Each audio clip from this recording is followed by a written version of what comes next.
Assalamualaikum warahmatullahi wabarakatuh. Hai para pencinta catur dan para catur mania, selamat datang kembali di Legenda Catur Dunia.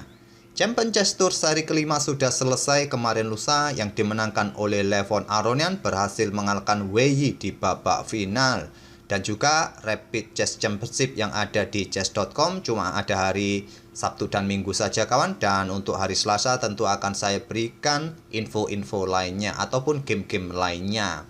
Kali ini saya akan sedikit berikan info mengenai pecatur India Ramesh Babu Pragnananda kawan. Kemarin lusa menjuarai turnamen International Chess Festival yang ada di Serbia, Parasin Open.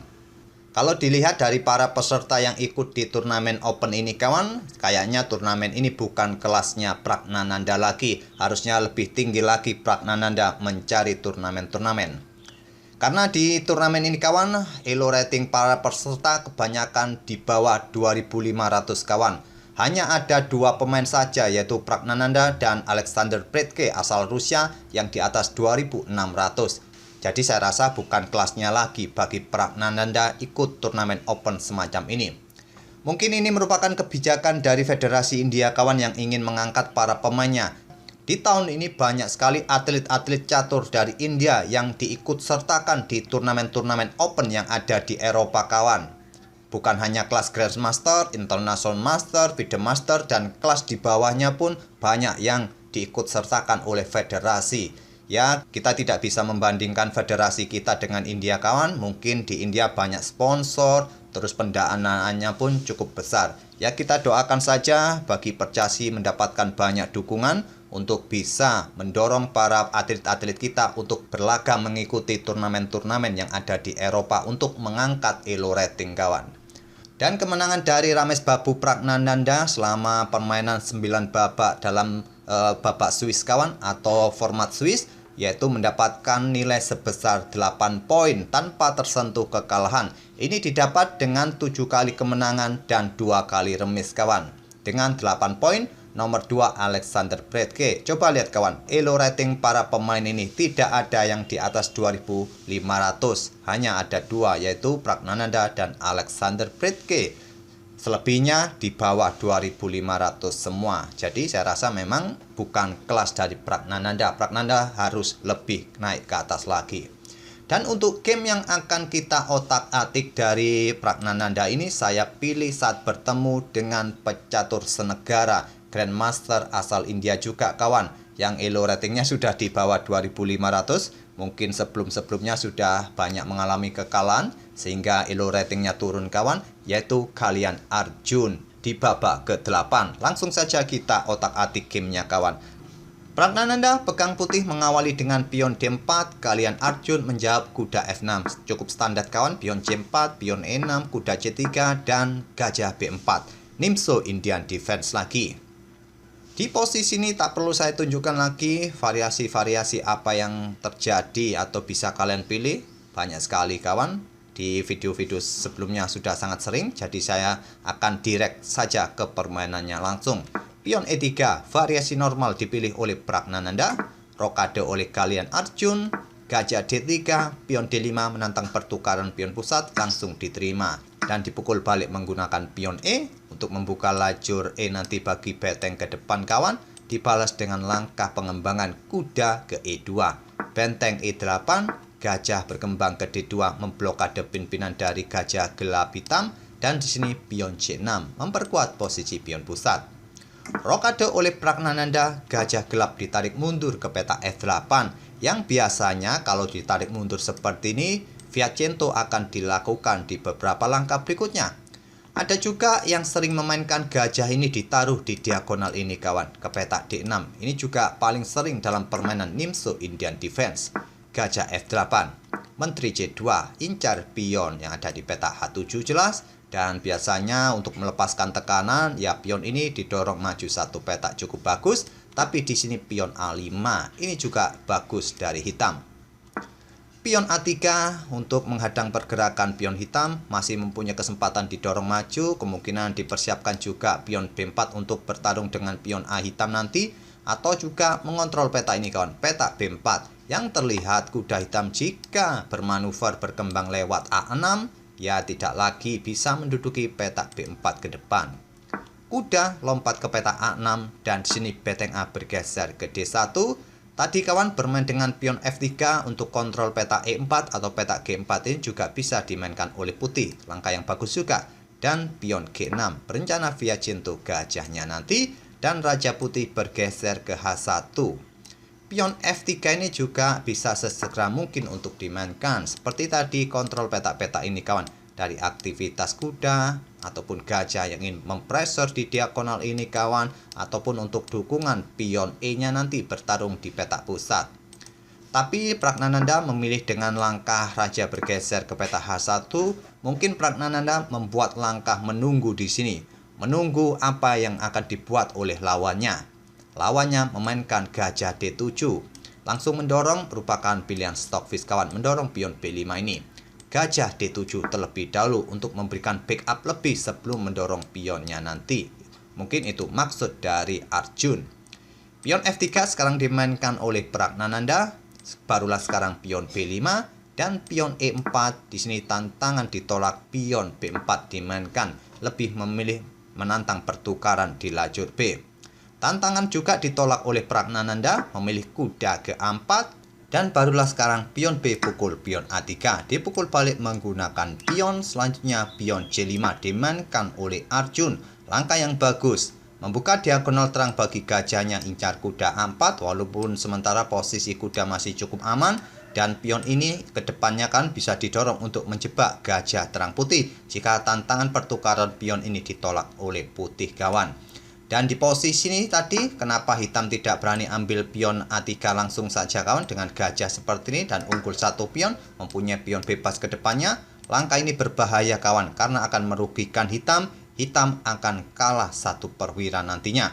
Putih akan mendahulukan pertukaran gajah pukul kuda di peta A6 ini. Setelah dipukul balik oleh benteng, menteri D3, ancam benteng, ancam gajah. Mungkin kalian melihat dengan memainkan pion seperti ini, mungkin bisa menyerang kuda yang ada di sini kawan. Tidak bisa begitu kawan.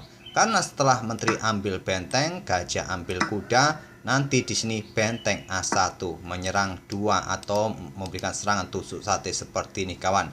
Kalau di sini gajah B4, ya gajah pukul gajah terlebih dahulu. Setelah dipukul balik, terserah kalian memukul balik dengan pion, ya gajah terang ini akan tewas. Nanti akan semakin hancur posisi hitam kawan, malah kalah jumlah benteng nantinya.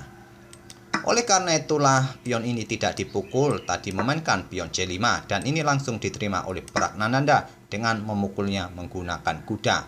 Terjadi pertukaran kuda dipukul balik oleh pion D. Selanjutnya pion D pukul pion E4, bukan pilihan terbaik. Pilihan yang kuat adalah memberikan backup bagi gajah untuk ambil pion ini nanti dengan benteng C8. Kalau gajah E3 balasan putih memberikan backup, maka kalian juga memberikan dukungan bagi perwira dengan menteri C7. Ambil pion ini nanti. Kalau di sini gajah terang A6 untuk ancam benteng supaya meninggalkan lajur C ini kawan, benteng bisa kalian geser ancam gajah. Kalau gajah ditarik mundur, benteng kembali ke sini. Kalaupun ke sini lagi gajah kawan, ya benteng ke sini lagi kawan. Oke, kita kembali ke langkah aslinya. Di sini tadi pion D pukul pion E4 dan di sini dipukul balik menggunakan gajah. Bukan langkah yang kuat juga menurut Stockfish. Stockfish menyarankan putih untuk tetap menjaga gajahnya berada di atas papan kawan. Kalaupun hitam melanjutkan pukulan terhadap pion ini ataupun ancam gajah didorong maju ke depan di sini kawan, ya simpel gajah ini bisa bergerak ke peta C3, ancam kuda ke depannya kawan. Dengan kekuatan gajah kawan, putih masih baik-baik saja atau paling tidak nanti posisinya akan tetap lebih baik kawan. Tapi di sini gajah pukul balik pion hitam, ini memberikan kesempatan hitam untuk menukarkan kudanya dengan gajah putih. Dipukul balik menggunakan pion karena lajur E ini masih ada benteng, menteri tak akan berani ambil balik kuda hitam tadi. Dan coba lihat kawan, sekarang hitam mempunyai sepasang gajah melawan gajah plus kuda. Tapi di posisi ini kawan, putih dinilai engine masih sedikit lebih baik, mempunyai keunggulan 0,6 evaluasinya dari engine ini. Tapi sayangnya di posisi ini hitam tidak mampu merespon dengan baik. Dia membuat langkah yang sangat natural, yang sangat logis, memberikan pressure bagi dua pion ini kawan. di lajur E dengan dukungan benteng, di diagonal gelap dengan dukungan gajah kawan terhadap pion-pion ini. Langkah terkuat dari engine bagi hitam pada posisi ini adalah gajah G4 kawan. Inilah langkah terkuat. Tapi langkah yang logis, langkah yang natural adalah menteri E7 pilihan Arjun. Dan di sini kawan, untuk mempertahankan dua pionnya ini, Pragnananda menemukan langkah terbaik dengan gajah G5. Membuat tantangan pertukaran gajah kawan. Kalau menteri ambil gajah putih, benteng bisa ambil gajah hitam di sini kawan. Dan tentu saja dengan lajur F terbuka, dua benteng nanti incar pion F7. Kalau di sini tantangan ini ditolak oleh hitam tidak ambil gajah ini, anggap saja bergerak ke petak terang ini untuk tetap menjaga gajahnya kawan, maka menteri masih bisa diserang oleh kuda di petak F4. Jadi mau tidak mau akan meninggalkan gajahnya kawan. Kalau memaksa untuk tetap menjaga gajahnya di sini, maka putih bisa bergerak dengan langkah kuda bergerak ke petak D5. Ancamannya juga skak garbuan ke depan kawan. Langkah terbaik adalah menerima tantangan pertukaran ini. Inilah yang dipilih oleh Arjun. Gajah diambil oleh menteri hitam. Selanjutnya benteng ambil gajah hitam di petak D7. Coba lihat kawan, dengan tusukan benteng yang sudah berada di baris ke-7, lajur F terbuka, tentu pion F7 menjadi incaran berikutnya. Di sini kawan, lagi-lagi Arjun merespon langkah ini kurang bagus dengan ambil pion C5 dengan menteri, menantang pertukaran menteri.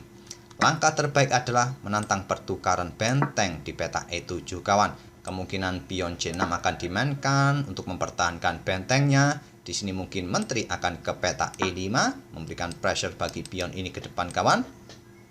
Dan di sini putih bisa melakukan pertukaran benteng, dipukul balik. Putih mungkin akan memainkan menteri B3-nya, incar pion ini dengan dukungan benteng, meninggalkan pion E4-nya. Dengan keberadaan pion bebas yang tinggal dua petak, juga ini bisa mengganggu pertahanan hitam. Tapi paling tidak permainan masih akan cukup panjang. Tapi dengan melangkah ambil pion C5 ini kawan, ini merupakan langkah blunder, permainan akan berakhir lebih cepat. Karena posisi hitam lebih cepat kolaps di posisi ini. Tentu saja dengan keberadaan posisi yang bagus kawan, kedua benteng ini sedang incar pion F7 dan tantangan pertukaran ini ditolak. Menteri A2, jawaban dari Pragnananda, incar pion yang ada di petak F7, 3 kali tekanan sekarang kawan, dan direspon dengan gajah E7. Tapi selepas benteng ambil pion F7 ini, di posisi ini, kalian Arjun langsung menyerah di langkah ke-25. Kenapa pada posisi ini kawan, putih tidak ambil pion F7 dengan menteri? Karena selepas raja bergeser ke petak H7, ya tetap saja putih masih unggul kawan. Tapi tempo yang didapat akan sedikit terlambat. Langkah terbaik memang adalah pukul pion ini menggunakan benteng. Dan ini sudah membuat hitam atau Arjun menyerah. Ancamannya apa kawan? Tentu ancamannya adalah discover check atau open skak. Di sini ada dua pilihan utama bagi hitam untuk memperpanjang permainan, yaitu dengan ambil pion A3 agar nanti jika ada open skak, menteri bisa ambil menteri putih. Atau juga melakukan pengorbanan di petak C2 kan, melakukan pengorbanan menteri. Coba kita ambil yang logis saja, menteri hitam ambil pion yang ada di petak A3. Tetap saja kawan, ancamannya adalah menteri hitam ini akan tewas. Putih akan melakukan open skak dan double skak. Saat double skak tentu di sini hitam tidak bisa begitu saja pukul menteri putih karena posisi rajanya juga kena skak dari benteng. Jadi raja harus bergerak, mau ke sini, kalau ke petak F8 ya satu langkah skak mat. Kalau ambil benteng ini, sekarang raja dalam posisi kena pin, jadi menteri hitam akan tewas kawan. Kalau di sini tantangan benteng ini ditolak oleh raja, memilih bergeser ke sini, sekali lagi benteng ini akan sikat untuk berkorban.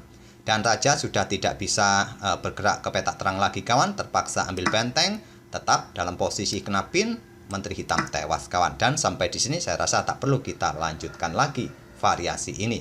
Kalian cukup mudah untuk membuat skakmat di langkah-langkah berikutnya. Gajah dalam tawanan benteng tentu saja mudah kalian sikat di langkah berikutnya kawan.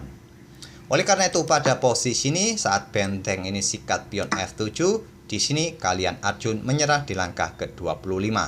Itulah kawan salah satu game atau permainan dari Pragnananda di turnamen Parachene Open yang dimenangkan oleh Pragnananda ini. Selamat buat Ramesh Babu Pragnananda Dan semoga saja kedepannya pecatur-pecatur kita mempunyai banyak sponsor, dukungan untuk bisa berlaga di event-event turnamen internasional. Ya paling tidak di turnamen Asia lah. Tapi memang kawan, turnamen catur itu kebanyakan ada di Eropa. Semoga permainan dari Pragnananda bisa menghibur kalian dan memberikan motivasi, inspirasi bagi pecatur-pecatur muda kita untuk terus belajar, untuk meningkatkan pengetahuan, dan tentu saja bisa berprestasi ke depannya. Kita akan bertemu di video-video berikutnya. Terima kasih. Wassalamualaikum warahmatullahi wabarakatuh.